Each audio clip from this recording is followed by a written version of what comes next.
Hi guys, this is the last video on the 1-point perspective project. We're going to talk about the sky today. So number 6 says create a unique and creative design for the center of the sky.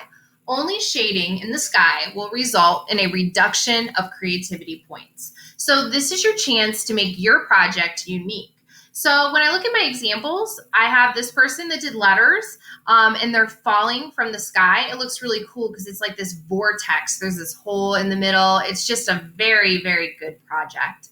This one, I love how they did the plane coming down. So you can have something that's falling from the sky, that's coming around the side of a building, that's going across the sky. It's kind of up to you. I usually suggest people look up pictures on Google Images of what they want to draw, because if you look at something while you're trying to draw it, it's going to look a lot better than you just trying to draw it out of your head or out of your mind. Some people are great at doing that. If you're one of those people where it looks fantastic, if you draw out of your mind, that's fine. But most people need to look up a picture on the internet to be able to draw.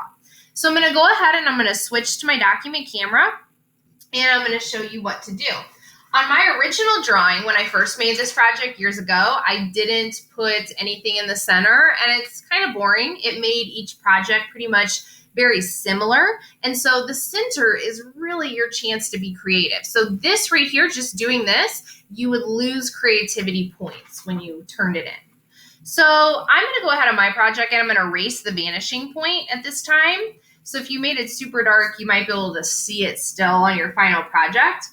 I'm going to go through, and I think I was going to try just doing like little ribbons or something coming down from the sky. We'll see how this works. The reason I was going to do it is because I was going to do shading. So maybe I would have some, and again, this might look terrible, but I was going to have some that were bigger, some that were smaller. And then I could do like a little bit of shading. They look like hooks. I feel like they're going to be hooks. Ooh, I should have done something Christmas. That would have been fun.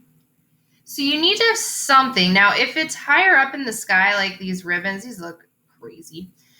I could make them smaller. So I may want to make some smaller, and then I could make some bigger coming towards the buildings.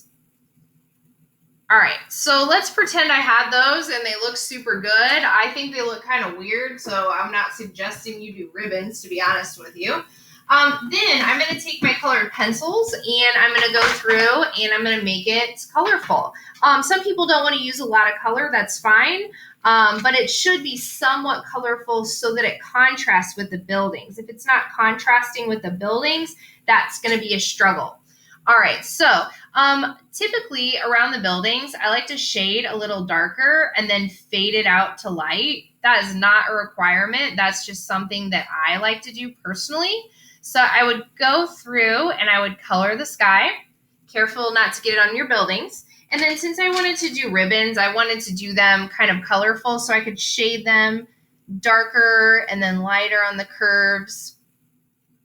And you can do, like, if I wanted to outline these ribbons in the sky with Sharpie, I could do that. You just have to be careful not to put too much Sharpie in the sky. You could also outline with a black colored pencil if that made you happy. But all in all, the sky is your chance to be original and to give it your project that wow factor. So make sure you really think of something interesting to put in your sky. Thanks so much.